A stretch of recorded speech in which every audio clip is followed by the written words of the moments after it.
YouTube. I'm here to present the exhaust tip that the cops don't want you to know. Now, the question is, does it work or not?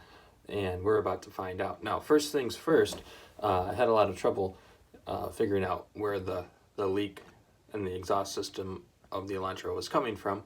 I figured that it was someplace on one of the joints. It was actually in the flex pipe, so part of this video is finding the leak, because it wasn't quite as obvious as I thought it would be. And then I tried to weld it, didn't work. So then you'll just have to wait and see what I used as a trick, which did work. Now, I'll have to give you an update on the longevity of this fix.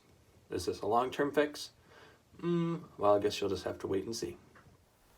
Hello, YouTube, and welcome to another episode of KS Farm Presents.